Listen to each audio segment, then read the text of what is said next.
السلام علیکم ورحمۃ اللہ وبرکاتہ۔ میں ہوں یاسر خان، آپ دیکھ رہے ہیں یاسر خان ٹاکس۔ آج میں بات کروں گا اولاد پرستی کے اوپر۔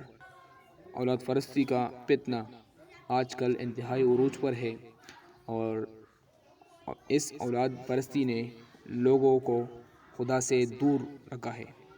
ایک حدیث میں رسول اللہ صلی اللہ علیہ وسلم نے بتایا ہے کہ سب سے گھاٹے میں وہ شخص ہے جو دوسروں کی دنیا بنانے کے لیے اپنی آخرت کو کھو دے۔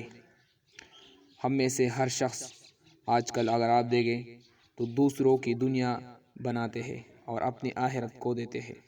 یہ حدیث موجودہ زمانے میں سب سے زیادہ ان لوگوں پر چسپاں ہوتی ہے جو صاحب اولاد ہے۔ موجودہ زمانے میں صاحب اولاد لوگوں کا یہ حال ہے کہ ہر ایک کے لیے اس کی اولاد اس کا سب سے بڑا کنسان بنی ہوئی ہے۔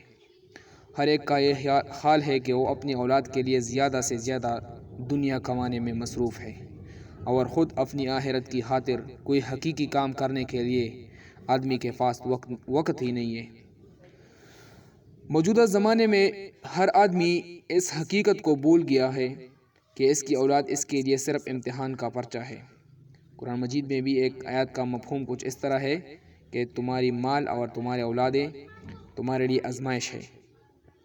اولاد اس کو اس لیے نہیں ملی ہے کہ وہ بس اپنی اولاد کو خوش کرتا رہے اور وہ اپنی اولاد کی دنیاوی کامیابی کے لیے اپنی ساری توانائی لگا دے۔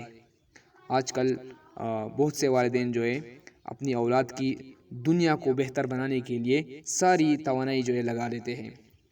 موجودہ زمانے میں بہت سے لوگ ہیں جو بظاہر مذہبی وضاقتہ بنائے رہتے ہیں اور رسمی معنوں میں صوم و صلات کی پابندی بھی کرتے ہیں، لیکن عملاً وہ اپنا سارا وقت اور اپنی بہترین صلاحیت صرف دنیا کمانے میں لگائے رہتے ہیں، صرف اس لیے کہ جب وہ مرے تو اپنے اولاد کے لیے وہ زیادہ سے زیادہ سامان دنیا چھوڑ کر جائیں۔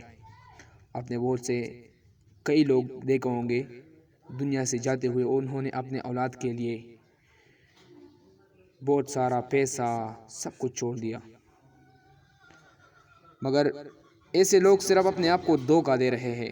خدا کو دینے کے لیے ان کے پاس صرف کچھ ظاہری رسومات ہے، اور جہاں تک حقیقی زندگی کا تعلق ہے اس کو انہوں نے صرف اپنی اولاد کے لیے وقف کر رکھا ہے۔